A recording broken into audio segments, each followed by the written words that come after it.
Alors, regardez ça. Je vais faire un tableau qui a l'air un peu plus correct.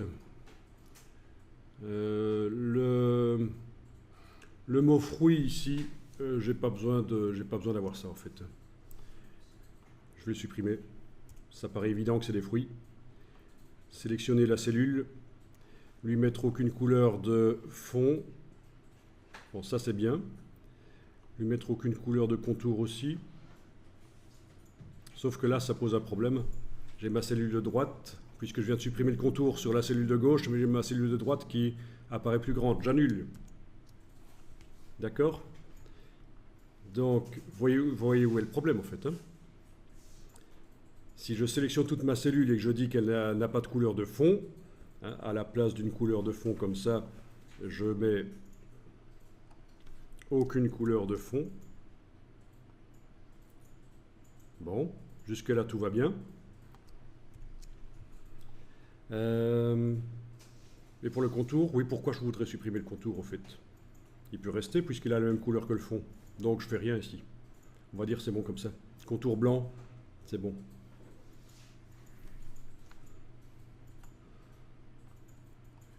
Ok. Après, c'est du boulot, il faut régler les choses.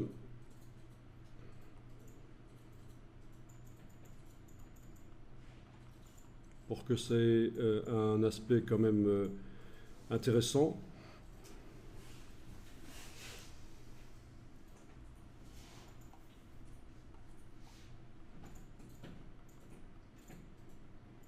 Puis il va falloir peut-être enregistrer ça pour pouvoir l'appliquer sur d'autres tableaux.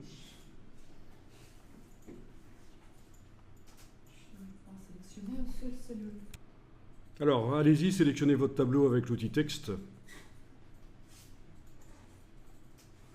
Ensuite, on va aller faire apparaître les styles de tableau, menu fenêtre, style.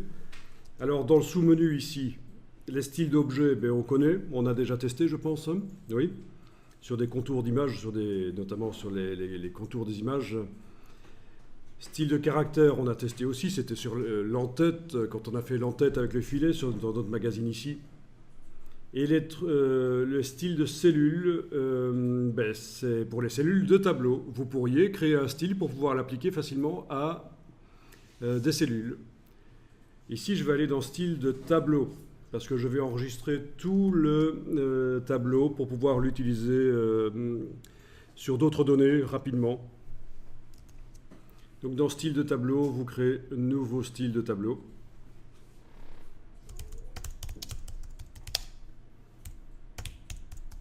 Fruit. Voilà. Je lui donne un nom. C'est transférable d'un document à l'autre comme tous les autres styles de InDesign. D'après aucun autre style de tableau. Et là, vous pouvez aller indiquer pour les cellules des styles que vous auriez créés de cellules auparavant.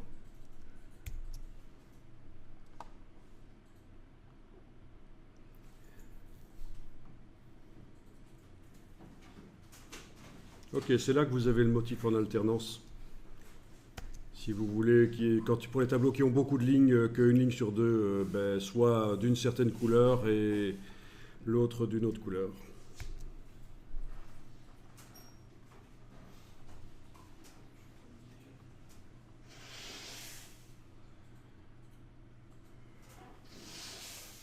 Ok.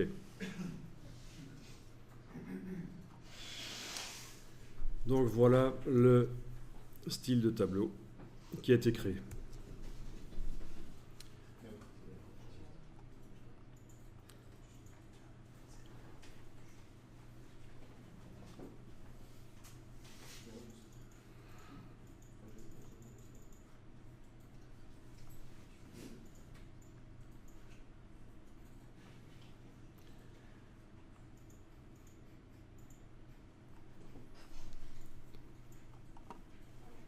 Alors, ce qui est intéressant dans le cas des styles de cellules, c'est que, voilà, on sélectionne la cellule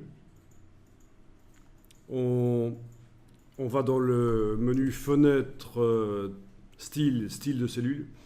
Bon, ce qui est intéressant, c'est que c'est la première fois qu'on voit un style imbriqué.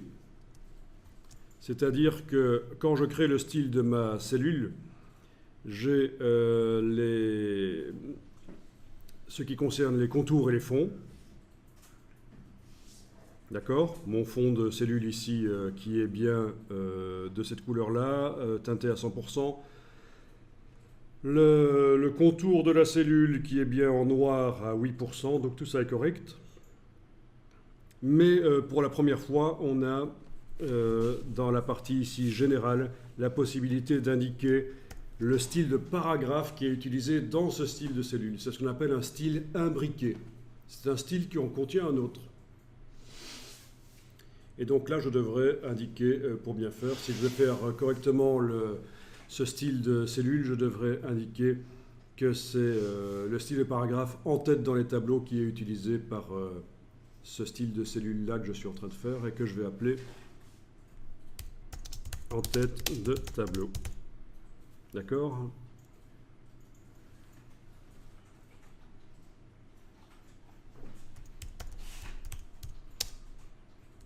Cellule d'en tête de tableau dans lequel j'ai le style de paragraphe en tête dans les tableaux.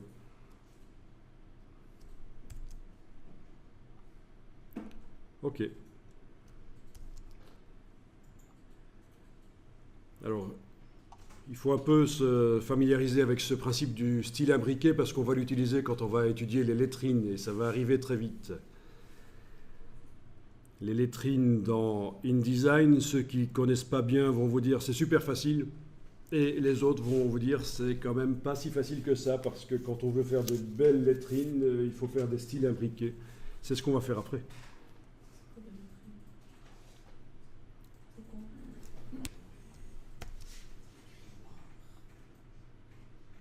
Ok, donc l'autre type de cellule qu'il y a dans ce tableau, il n'y en a que deux, ben, je vais faire nouveau style de cellule.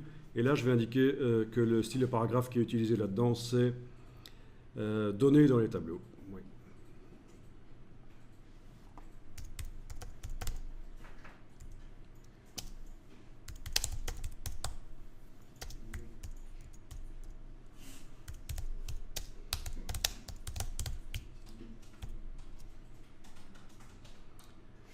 Ok, il faut avoir de l'ordre, hein, parce que si vous avez plein de styles qui vont se multiplier,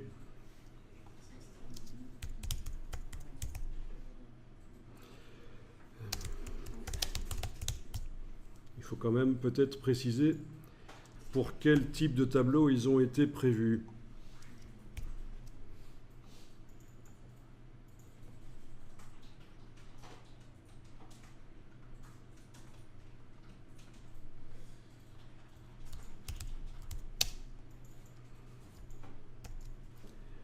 Voilà, là je suis revenu dans le style de tableau que j'avais enregistré tout à l'heure, tableau simple, fruits.